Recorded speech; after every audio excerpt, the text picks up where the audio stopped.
You're live. Okay, so good morning, everybody. This is a meeting of the House Sexual Harassment Prevention Panel. It is Friday, February 25th, 2022, and we are here to discuss our sort of evolving policy. We have a policy that was voted on in 2018, and in the early months of 2020, before we went home because of the pandemic, we were working on the policy to revise it. So we are here to pick up from where we left off and sort of get a sense of how to move forward. And want to welcome Arlene Donovan to our new head of human resources. And it's great to meet you and great to have you here. I think that everybody has been, I haven't introduced myself. No, sorry. Hi, Arlene. My name's Tiff Flumley. I represent the South End of Burlington. Morning. Nice to meet you. Nice to meet you. And Representative Mirwicki, do you want to introduce yourself? Sure. Good morning, everyone. I'm Mike Mirwicki. I'm a Southerner, and it's not really the background where I am, but this is what it looks like where we live. And I live in Putney, and that's in the southeast corner of Vermont that abuts, it's in Windham County, which abuts both New Hampshire and Massachusetts.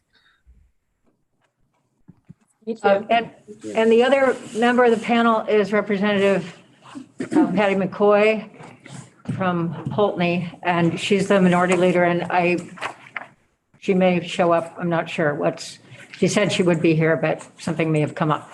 So I guess now we sort of turn it over to our Ledge Council to sort of review the policy. Sure. So, So the policy, and Jen just sent out possibly a more recent version of the policy.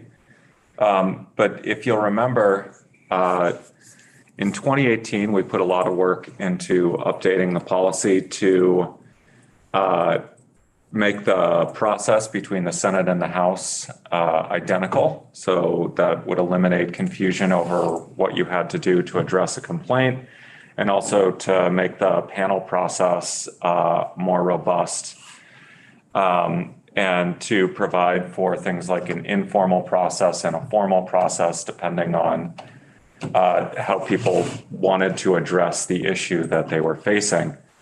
In 2019, starting in 2019 and then going into 2020, this panel began working on revisions to the policy to address the legal obligations of supervisors within the body to ensure that sexual harassment stops if they become aware of it.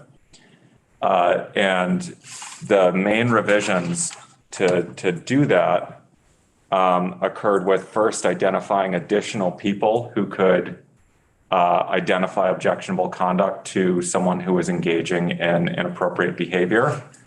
And I'm going to stay really high level at this point. that's fine. Because I think otherwise we could eat up the whole meeting going word by word. No. So the first changes were to kind of extend that to supervisors as well as witnesses. And the next piece was to allow for supervisors and witnesses to informally contact the panel to get the panel involved if they were aware of something, because the previous policy hadn't expressly addressed how a supervisor would interact with the panel if they became aware of the behavior, but their employee was uncomfortable coming forward. And so this expressly created a process for supervisors to informally contact the panel, which would allow the panel to begin working to address the behavior. And in all of these instances, once the panel becomes aware of it, they would consult with the individual who had experienced the behavior, who the policy refers to as the complainant or the potential complainant, and consult with them about how best to proceed. Within the informal resolution process, the potential complainant could elect to pursue an informal resolution, could elect to pursue a formal process, or could decline to pursue any resolution with the panel.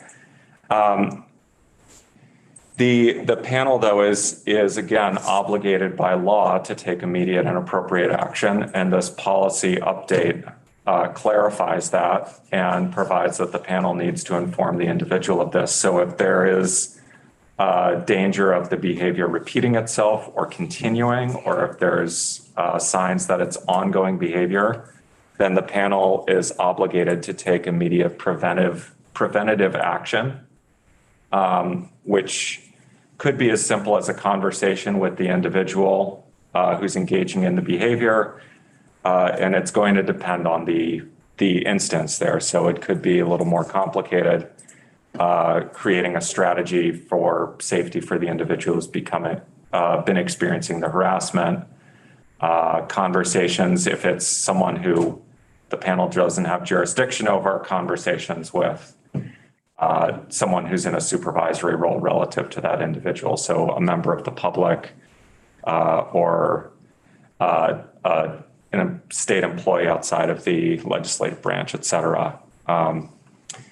Excuse me, Damon, are Yeah. you describing the suggested changes we made that were Yeah, so adopted? these are the suggested changes that this panel tentatively approved and then sent to the Senate. Okay, but not this copy that we have, which is the adopted. Right, so the adopted policy, yeah, I'm going over the changes. proposed changes. Okay, Yep. because I have a document.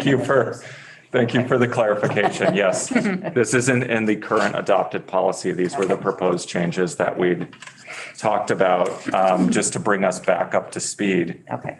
And then the panel does actually, under the proposed changes, if the behavior is particularly egregious, has the ability to institute a formal process on its own if it's become aware of something that requires that.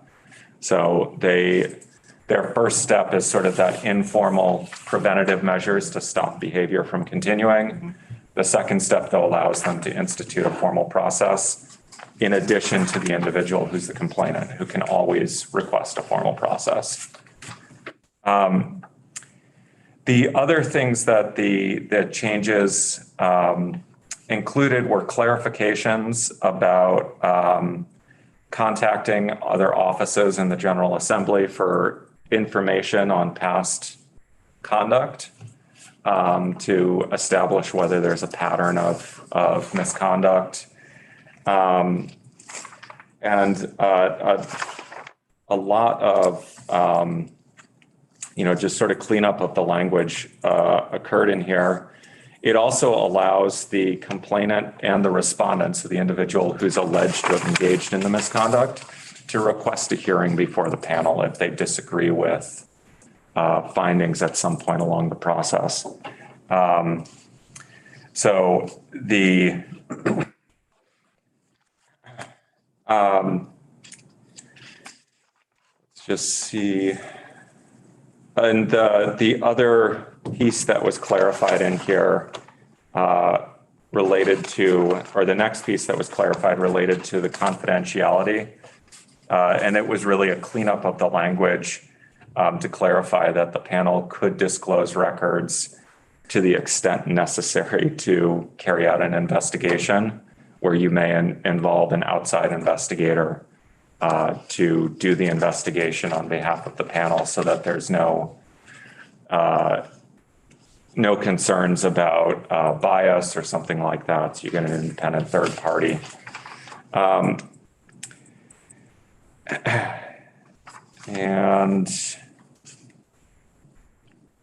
the final significant substantive change was that the House and Senate sexual harassment prevention panels were proposed to be authorized to appoint what are called sexual harassment prevention facilitators.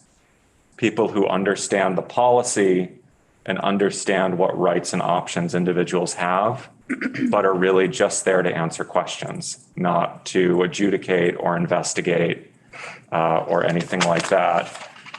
Because one of the concerns that was discussed when we were working on this a couple of years ago was that people get their sexual harassment training at the beginning of the session, and then they might lose their copy of the policy and not know where to find it or not know what their options are, not remember the training. And so having people who know and understand the rights and options under the policy, who can just be a resource for their colleagues, especially if their colleagues are not sure that they want to pursue a process through the panel, but are just trying to understand what their options are when they've encountered some inappropriate behavior or maybe witnessed something that they're concerned about. So that is the 10,000-foot view of what we were working on last time. I'm sure if we Coming back. if we go down that road, we're going to want to go Coming back for me. go section by section. There are definitely needs to update the language because we've had the restructuring of the legislative offices. So we've added Arlene and her Office of Human Resources, and then Legislative Council is now Legislative Council, Legislative Operations, Legislative IT. So. Great. Well, thank you. And my apologies. I want to welcome Jen and Michael to this conversation. Thank you so much, in addition to Damien, for all the work that you've done on this so far and continue to do. So I guess now my question is, and maybe Jen and Michael want to chime in too, is how we move forward. What's our next step?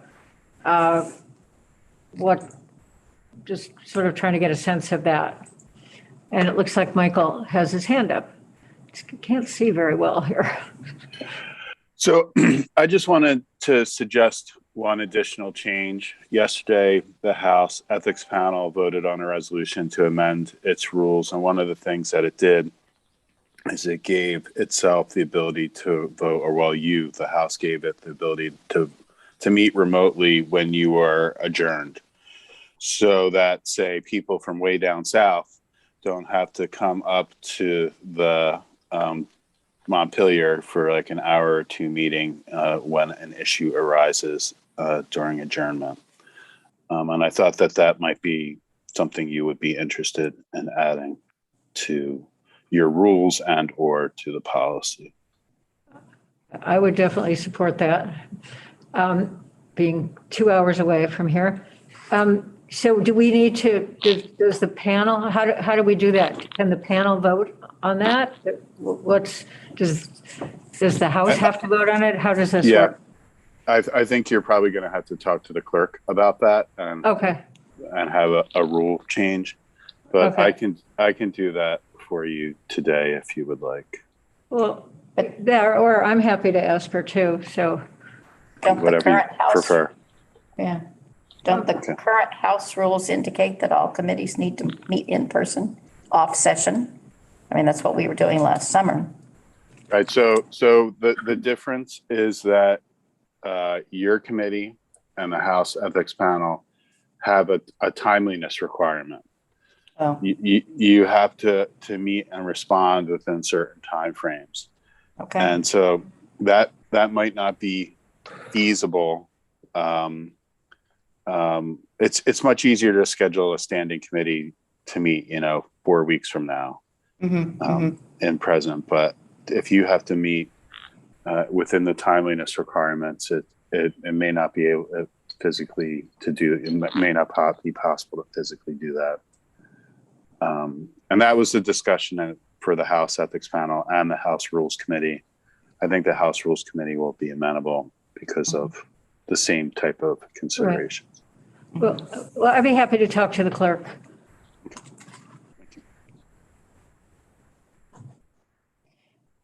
So would we treat that differently then in terms of a change in the House rules that would allow this committee to meet remotely if necessary because of the timeliness concern as opposed to going back and formally adopting the things that we had discussed before, all of the revisions to the policy that Damien just overviewed. That would be two separate steps, I presume. I think you do need to adopt the changes to the procedure, the policy by rule. But you're probably going to need a separate rule amendment for the remote meeting. Okay. So then, Arlene, would you like to comment? About the overall policy. I read through, I'm still trying to learn the policy and I'm navigating through it. I have read through the original policy and the changes. And I was just sort of marking up, some of the changes that would be needed that Damien was indicating just with the change of the offices. And then I guess for discussion is where human resources might be infiltrated into this policy, because I do think that there are several places where HR may be able to play a role as well, but probably something that should be discussed, and I'd welcome Ledge Council's input on that as well. Yeah, and just from a kind of historical perspective, good morning, Jen Kirby, Legislative Council. As Damien noted, you had the panel in 2018, in 2020 had kind of moved forward with this and sent it over to the Senate to look at the changes in the hopes that you would have, again, a unified policy across the General Assembly. And as the Senate panel started to look at your proposed changes, they were very mindful of the fact that we did have HR starting soon, and thought it was important that the new policy reflect that, include HR where appropriate, and also had the input of human resources professionals as you're putting together the new policy. So that's kind of where, in addition to the pandemic putting a pause on things, the Senate panel had also, I think, had a strong preference to include HR as appropriate. So I guess we need to, what do we need to change the rule about meeting first, or just work on change the policy first, or can they be? I think they're sort of potentially two separate things. I think you're going to have an ongoing process of refining this policy as you go forward, but the ability to meet remotely in the off session is something you may need before you're able to get this policy finalized with the Senate and adopted by both chambers. So you may want to proceed on just that specific remote meeting piece through the rules separately. Okay. While you work on the All right. policy. Mike, So- do you have a different take on that? No,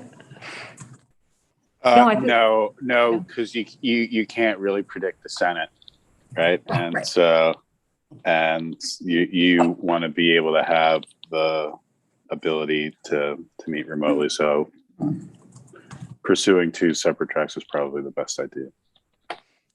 And I don't even know if Senator Ballant is still the chair of the Senate. If they've done anything, I can try to find out, but I can talk to her chief of staff. Ruth Hardy. Hmm? It's Senator Hardy. Oh, it is. Oh, okay. Yep. All right. Well, I'd be happy to check in with her too. Just let her know that we've met and what we're doing. All right. So I guess in terms of moving forward, I will check in with the clerk and find out how we proceed with that. And then we would need a meeting to adopt that, I guess. Am I correct? Yeah, you would need to vote on it, and then someone would need to take it to House Rules, and they would need to vote on it as well. Okay, so we vote on it and then we take it to House Rules. Okay, Mhm. all right. Understood. And the clerk will walk you through that. Well, you've got two options on how to vote for it, and she'll walk you through those options. We can treat Okay. it like a bill and send it to House Rules, and they can treat it like a bill, or you can do what House Ethics did and put it right on the calendar. And then House Rules basically takes a straw vote. It's Betsy Ann will walk you through your options. Okay, all right. So we'll do that and then schedule another another meeting. Is this a good time? Is this, I mean, it's never going to be a good time for everybody, but, you know, and I guess we need to sort of meet here, well, I guess trying to figure out the whole remote, but I guess we need to be able to have this streamed. So that's the other thing that's new in this new world we're in. Yeah, so the one thing I would note is just that I also have the House Discrimination Prevention Panel meetings on Friday mornings. Oh, okay. So it's not every week. Right. But so, and Mike is their committee assistant as well. So he and I. We're double booked. We'll probably. Why not schedule I think every Friday morning for you, right? Yeah, For them, but we could do every other meeting. yeah, we could Squeeze just it between alternate them. candidates. All right, well, that'll so- take some emails, I guess, to sort of figure out Yeah, they've mean, there are been other meeting like mornings. every other week at this point. Thursday. I don't know if Yeah. that's any better for anybody. Fridays are best for me because my committee doesn't start theoretically until All right. 9:30 on Friday, but every other day we start at And Mike Mirwicki, what about you? This is a good time of end day. Okay. All right. Do we need to discuss anything else? Do we want to advance the discussion of the changes to the policy by at least sending out copies of what we thought of what we had proposed to the Senate back in 2020?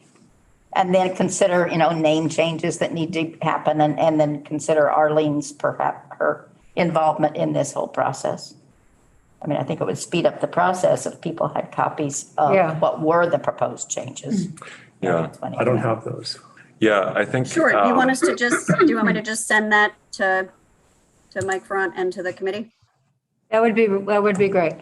I will do that So right at now. least we can familiarize ourselves with that and move on. Yeah, Tiff? Madam Chair, I think I need to go. Yes, you need to go. I do as well, Madam Excuse. Chair. Thank you.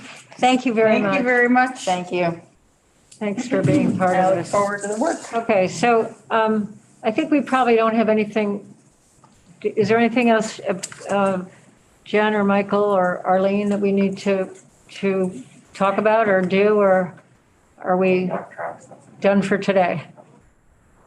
Probably done for today. I will send out the what I think is the latest version that has the markup from the version that was adopted, and then we may want to just touch base with Arlene and see about thoughts on moving forward with changes other than just the reflecting the new offices. Right. Okay. All right, wonderful. Thank you, everybody, for participating, and we will meet again.